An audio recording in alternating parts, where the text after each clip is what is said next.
This video might be somewhat rambling,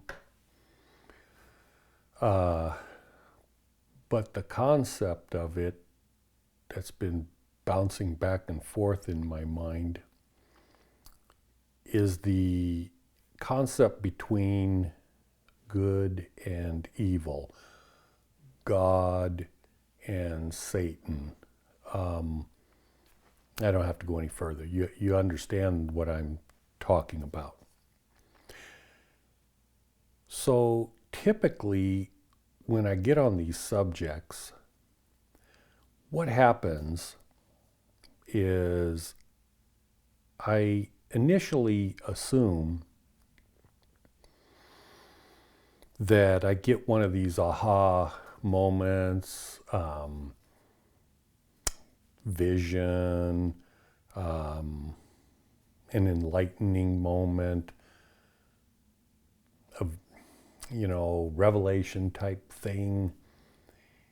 And my initial reaction is, this is so crystal clear that I've been in the dark most of my life, or I haven't thought about this most of my life. And it's quite interesting how I'll think, well, most people understand this concept very well, but at least I'm grateful to understand it now. And so I'm happy about that. But then I start thinking, why is it that it's new to me, or at least the understanding is new, but I initially assume everyone else, like anyone that is involved in spirituality and stuff, would know. But interestingly enough, they don't know. And I think that's the way revelations work. What happens is, with God, Vishnu, Shiva, any of these, Krishna, any of these individuals, you know that all these things are omniscient. It's not like God is like, oh, wow, I didn't know that. Obviously, God knows everything. And so when communication comes directly to you, and I don't mean by reading from a book or listening to a guru or something of that nature, but I mean directly from God to your mind or your spirit. And assuming your current experiences are to the task, or in such a way that when the vision or revelation occurs, it actually makes sense to you, because it wouldn't make any sense to give a vision or a revelation of a complex spiritual thing to your dog. Your dog wouldn't understand. It would understand dog understandings, but that wouldn't translate to what you're aware of in your condition as a human being. Again, I said I was going to ramble, so I am. But what I'm getting at is, I assume that the fundamental difference between God and Satan, good and evil, was something that is easily understood and crystal clear, because it's assumed to be easy to understand and crystal clear by the entire world. Or at least by Christianity and Western thinking, it is crystal clear. With those that have a proclivity for the belief system of non-duality, it's not clear. But for everyone else, it is clear. But then you start to ask the questions, well, why do you think there's a difference? Or what is the difference? So I just happened to go, well, let's see what other people think. And So I'm surfing through YouTube videos and I'm finding groups with world leaders in philosophy and science and religion and stuff at a table in a circle, discussing the difference between good and evil and stuff. And I listened to this thing for 15, 20 minutes, which was the length of the video anyways. And there was no conclusive explanation that would be useful to normal people. Because in the end, there was argument between them, and they didn't really understand very well. And then I watched a video, which was actually the first one that came up, which was very interesting, by, you probably heard of this guy, his name's Jordan Peterson, a psychologist, I believe, from Canada initially. Well known. Tens of millions of views on YouTube prior to his awakening, spiritually speaking. And no matter what he said before, it's like 300,000 people would watch his videos. And so I looked up, I looked up the one on the difference between good and evil. And he's got a video that he posted 10 months ago. And in 10 months, he got 470 views. I mean, that's insane. But of course, the reason is because obviously he must have shifted gears towards the love of God or righteousness. Otherwise, he'd be back in tens of millions of views again. But that's how this reality works. I'm off on a tangent there. But what is the difference between good and evil, God and Satan? If you dig down deep to the deepest core, who cares about the superfluous stuff that's surrounding all of that? Let's get to the deepest core, essential difference between God and Satan. In Hindu thought, would be between Vishnu and demons. What is the core difference? What defines these two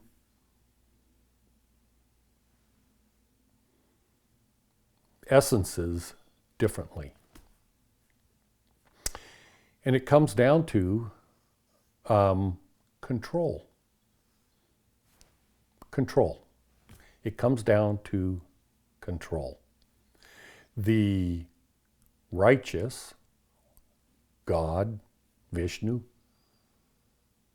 Brahma, whatever deity that you want to, whatever name you want to affix to this deity creator that is based in love, this core essence of this deity is based in love, but when it comes to control, the control is left up to the individual.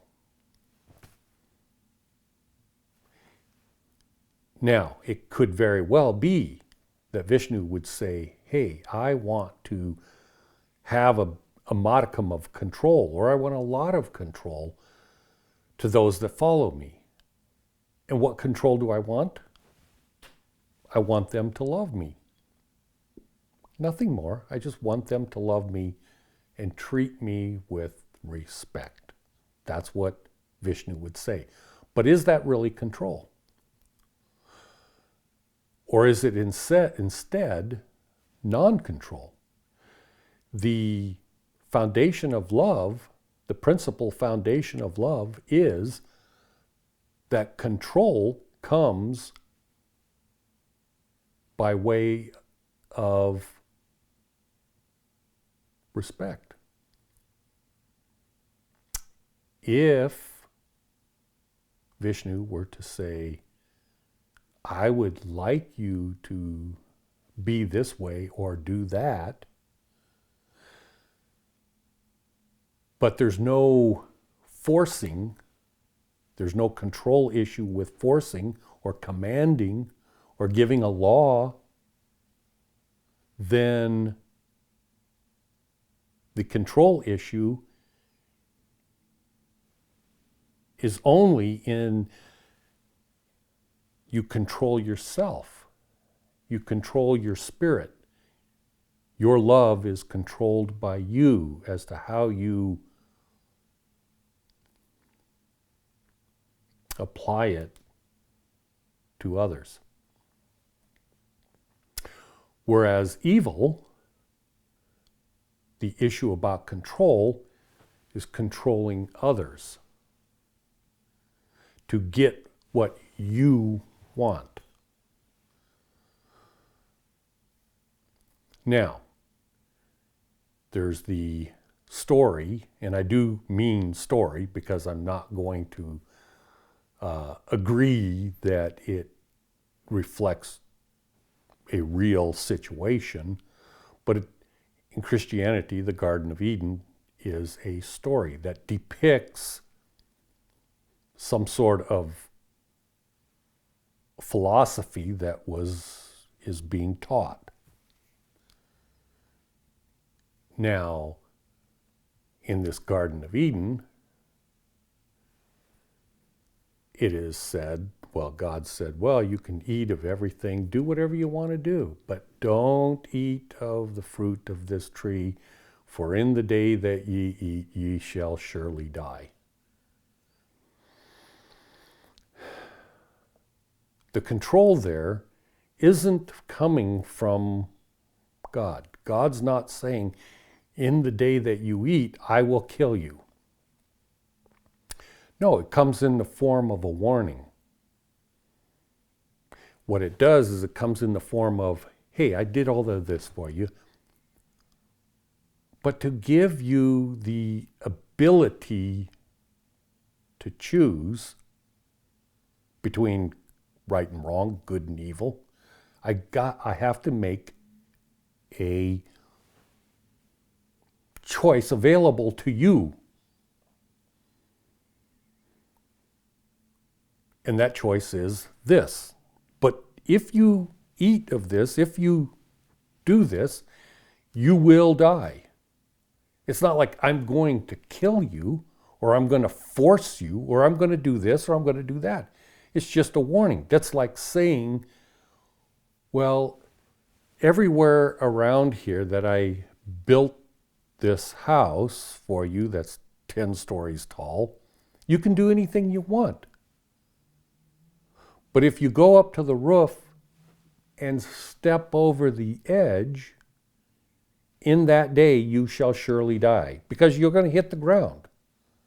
Do you understand the difference? Whereas in the concept of Satan, if the tables were reversed, it would be different. It's like, well, I don't want you to go up to the roof, but if you do go up to the roof, I'm going to push you over. Or shall I say, if you go up to the roof, I'm going to condemn you for this or that or whatever. It's about control.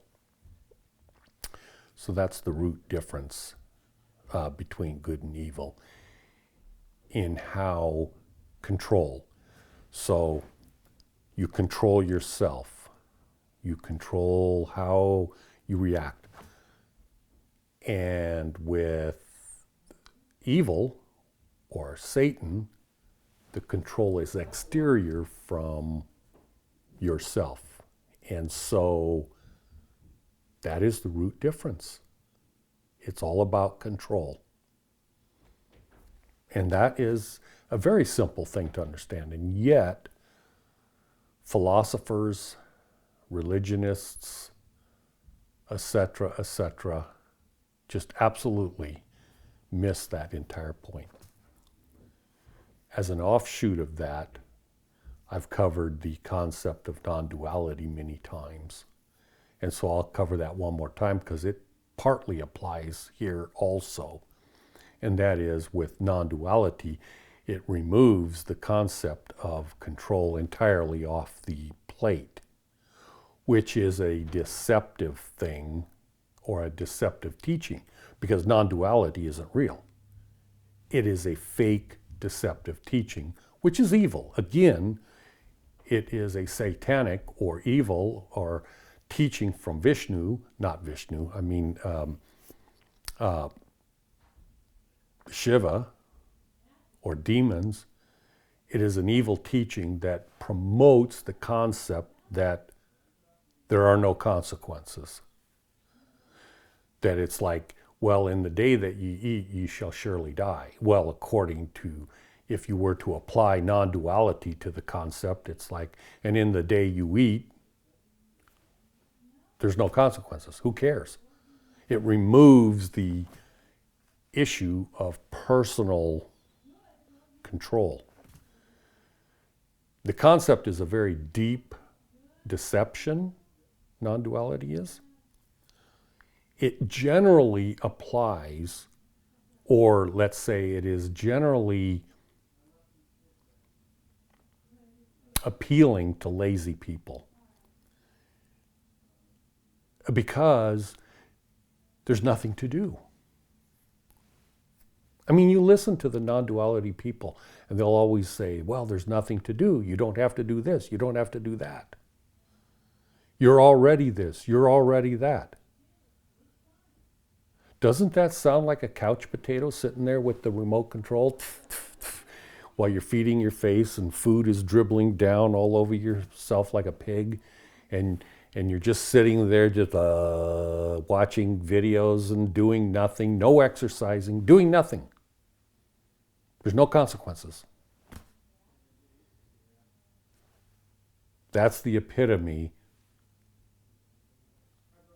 comparison of non-duality and what I teach.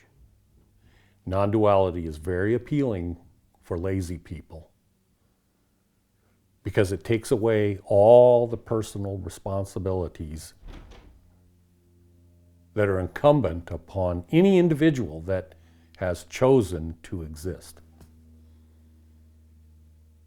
And it's very appealing for demonic and evil people because it allows them the ability to be lazy, be evil, to do whatever it is they want without any feelings of consequences.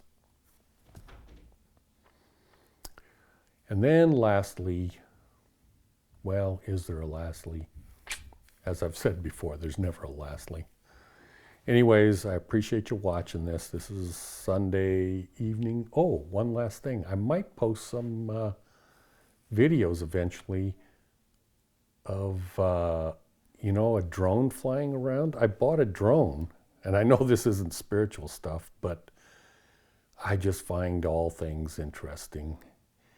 And so I bought one of these, it's a DJI Mini 2.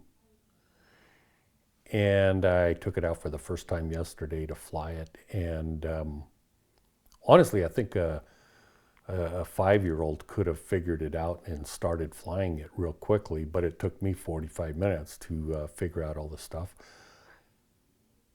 But people talk about how difficult it is to fly these damn things because you have the compliance with the FAA and this and that and everything else.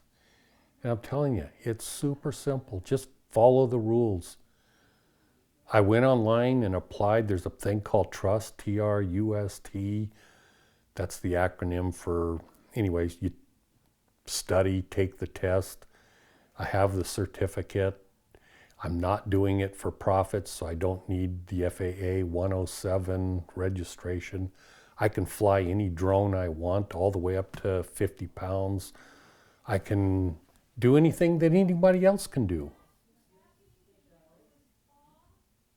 But there's always this teaching fear that you have to be licensed or this or that or whatever, and it's so confusing and everything, and it isn't really. But I think that spirituality, the things that I teach are the same thing. If you listen to the naysayers out there and this and that, it just seems so complex and everything. But it really isn't.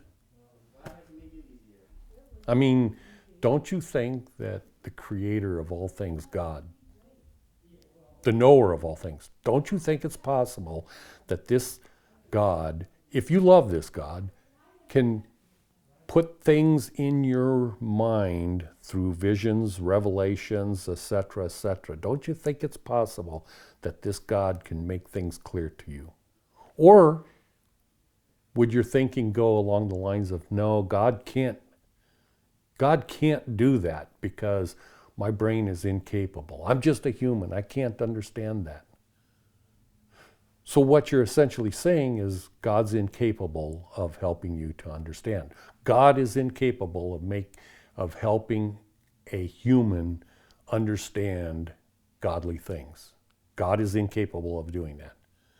Do you see how asinine that is? That's the whole concept behind spiritual enlightenment or God enlightenment. The whole concept behind it is having trust and faith in God as a loving God, and you loving that God in return, and having 100% faith that it can happen. Didn't Jesus teach the process of walking on water, that if you believe strongly enough, if you have the faith, that you can do that?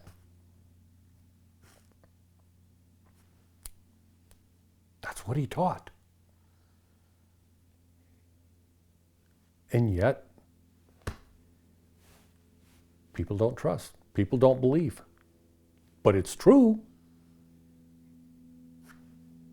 Anyone that is enlightened will tell you these things are true.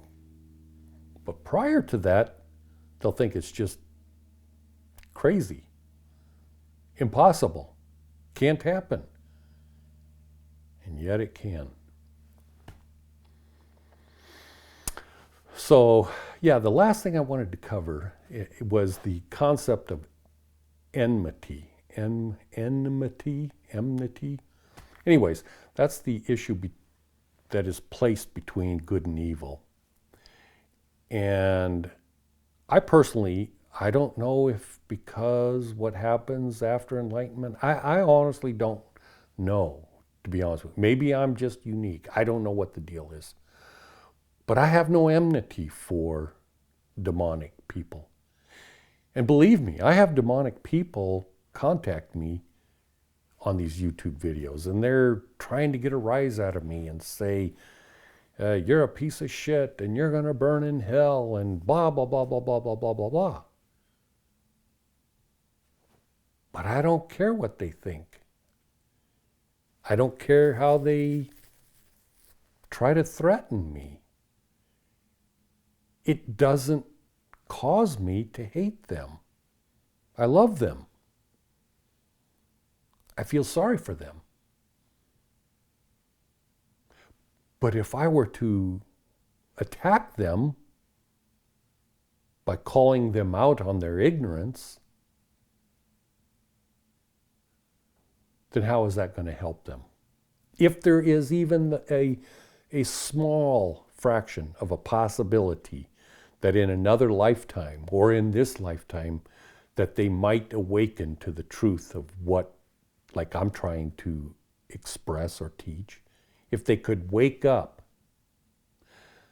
then how is it helpful for me to condemn them or tell them what idiots they are, or this or that or whatever?